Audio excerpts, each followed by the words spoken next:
This is Bill Wendell from the Real Estate Cafe. I am at a storage area about a mile and a half from where I opened the world's first walk-in real estate cyber cafe 30 years ago.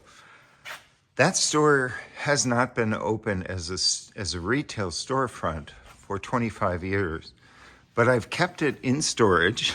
And ironically, some of the things here are actually now ahead of where the real estate industry is.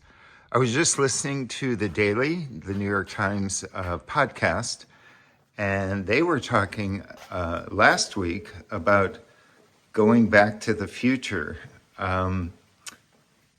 Perhaps going back to the future is a mischaracterization because what one of the major firms is talking about is going back to a pre-internet era.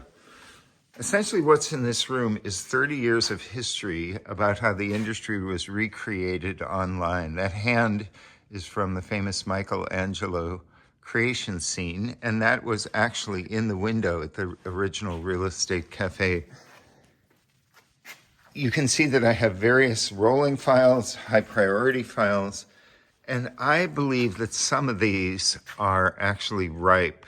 Some of them I refer to as back to the future ideas that were way ahead of their time.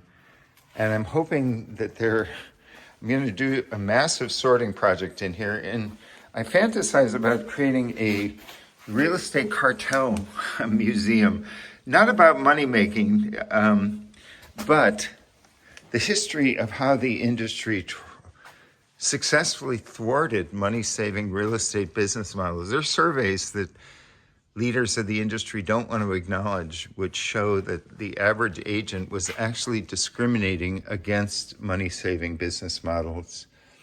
So one of my favorite stories is from about 1997 when a buyer walked in and said, "You know, they're not submitting your offers. They're trying to kill your real estate business model."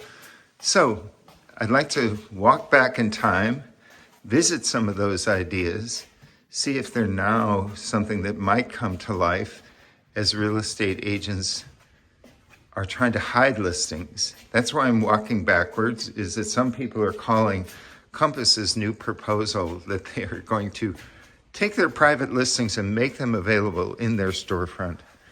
Well, that's about as backwards a walk as you can imagine in an internet era when real estate consumers were supposed to be disintermediated. That was actually what the real estate, NAR's own strategic planning committee consultants said in, I think it was 1998, 9, maybe even 2000. Instead, the industry is going down, going backwards, hiding listings now instead of intermediating the middlemen who are overcharging consumers by some estimates $30 billion a year.